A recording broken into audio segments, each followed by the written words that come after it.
Amerika Serikat dan Rusia tengah membahas usulan Kremlin terkait kesepakatan ekonomi senilai 12 triliun dolar. Kesepakatan ini juga akan mencakup isu-isu yang berkaitan dengan Ukraina dan kedaulatannya. Washington juga berupaya mempercepat kesepakatan damai Ukraina-Rusia sebelum musim panas agar Donald Trump bisa mengklaimnya sebagai kemenangan dalam pemilihan sela Kongres Amerika Serikat. Sementara itu, dalam perundingan di Abu Dhabi, isu gencatan senjata terbatas di garis depan semakin aktif dibahas. Ngomong-ngomong, hal ini juga berkaitan dengan perubahan format delegasi perundingan. Sekarang, delegasi tersebut lebih banyak diisi oleh militer. Pernyataan seperti itu disampaikan kemarin oleh Presiden Ukraina Volodymyr Zelensky. Dia juga mengatakan orang Rusia kini lebih konstruktif dan berhenti memberi ceramah pseudo sejarah.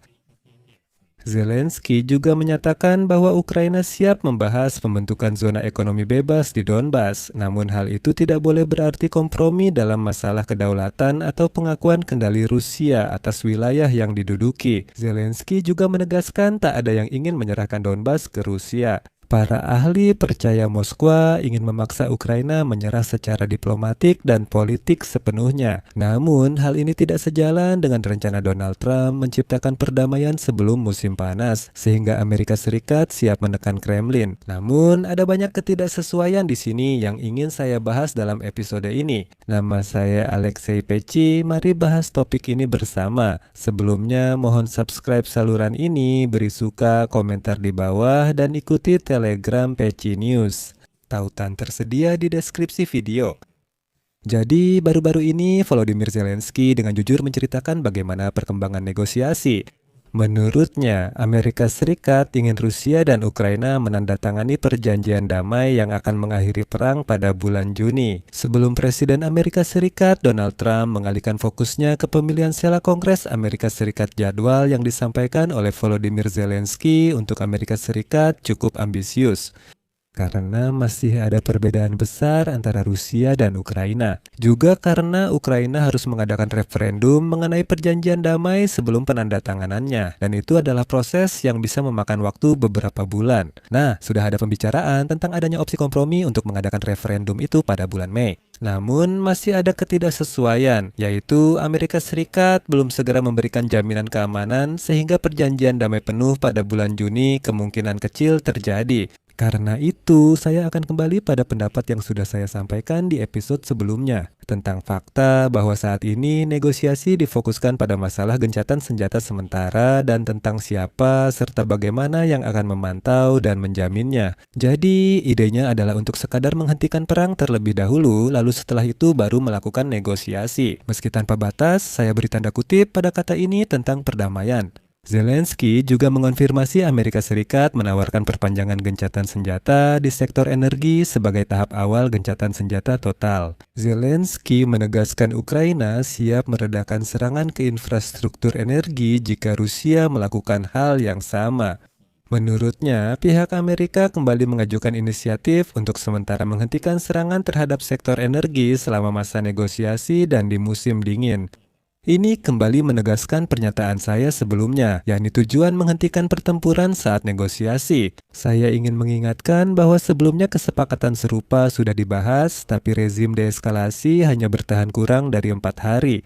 Pihak Ukraina menyatakan Rusia melanggar kesepakatan sebelum waktunya. Donald Trump cepat membela Vladimir Putin, menyatakan seolah-olah Putin menepati janji dan semua orang hanya salah paham. Masa gencatan senjata diumumkan dari hari Minggu ke Minggu, sehingga Rusia terkesan tidak melanggar apapun. Di Kiev ditekankan bahwa hingga kini belum ada kepastian Moskwa akan memenuhi kewajibannya. Namun Amerika menawarkan untuk mencoba lagi, katanya setidaknya mari kita coba.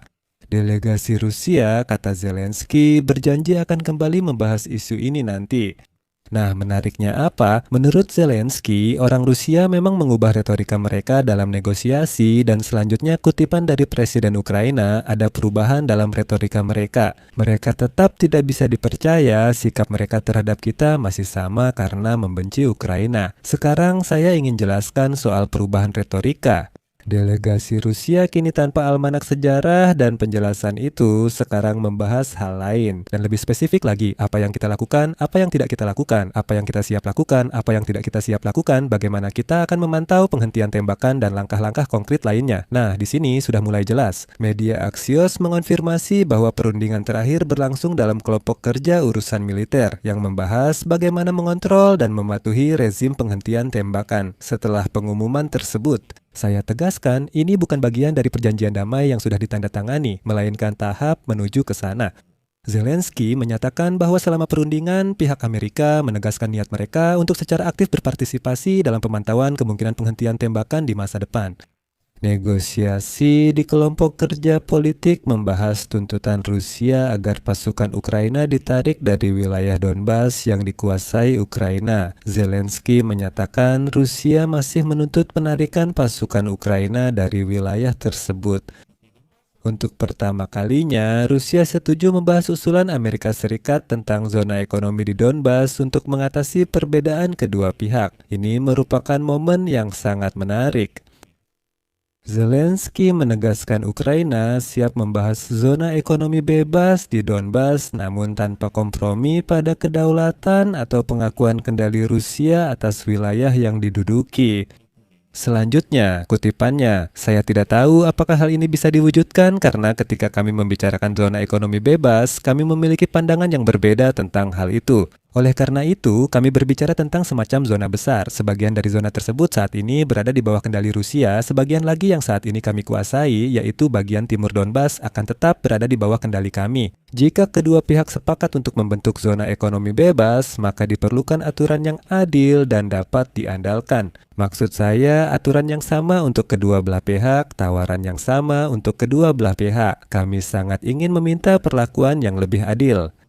Kami melihat Amerika Serikat bersikap netral, jadi saat bicara netralitas, kami meminta keseimbangan yang sama bagi kedua pihak.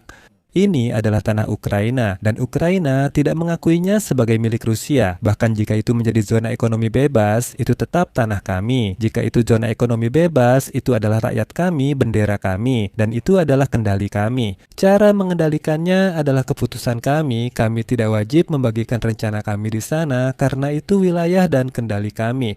Jika saya mundur satu langkah untuk membuat zona seperti itu, mereka, yaitu orang Rusia, harus melakukan hal yang sama 2 langkah. Orang Rusia 2 langkah, 3 langkah, 3 langkah. Sampai militer kami memberitahu saya bahwa kami tidak bisa bergerak lebih jauh lagi karena ini adalah masalah keamanan, kata Zelensky.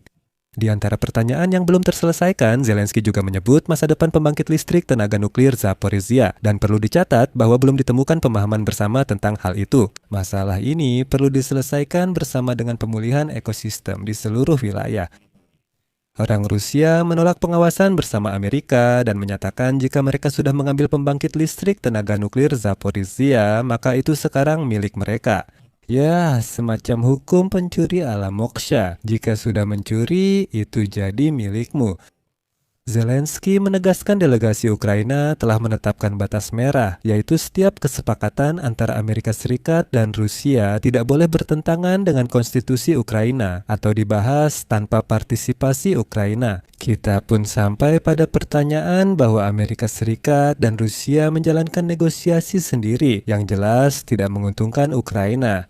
Pertama, Zelensky menyatakan bahwa pemerintahan Donald Trump menolak untuk menandatangani perjanjian jaminan keamanan antara Amerika Serikat dan Ukraina, meskipun perjanjian tersebut sudah siap. Dia mengatakan bahwa Amerika Serikat ingin menandatangani perjanjian jaminan keamanan kira-kira bersamaan dengan semua perjanjian lain yang merupakan bagian dari perjanjian damai.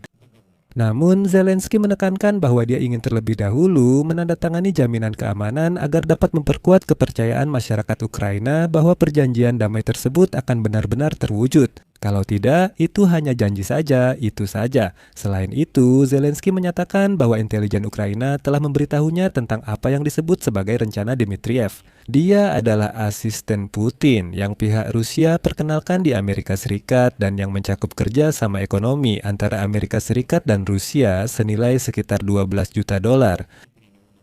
Menurut Zelensky, Ukraina tidak memiliki informasi lengkap tentang semua kemungkinan kesepakatan ekonomi atau bisnis bilateral antara Washington dan Moskow, namun menerima beberapa sinyal baik dari intelijen maupun dari sumber terbuka. Dan inilah bahaya dari dokumen-dokumen seperti itu, yaitu dalam dokumen bilateral semacam itu antara Amerika Serikat dan Rusia bisa saja dibahas isu-isu yang berkaitan dengan Ukraina, termasuk kedaulatan dan keamanannya. Hal ini harus dibahas terbuka. Apa yang dilakukan Zelensky?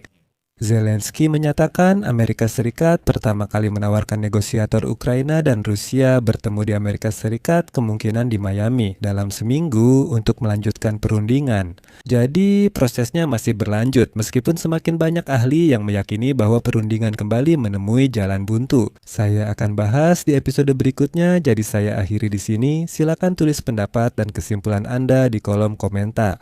Teman-teman, jika episode ini bermanfaat dan menarik bagi Anda bisa mendukung kerja kami dengan donasi atau berlangganan sponsorship di YouTube. Semua tautan dan detail ada di deskripsi video ini. Saya akan sangat berterima kasih atas dukungan apapun dari Anda. Itu saja untuk sekarang, jaga diri Anda. Sampai jumpa di kelanjutan berikutnya.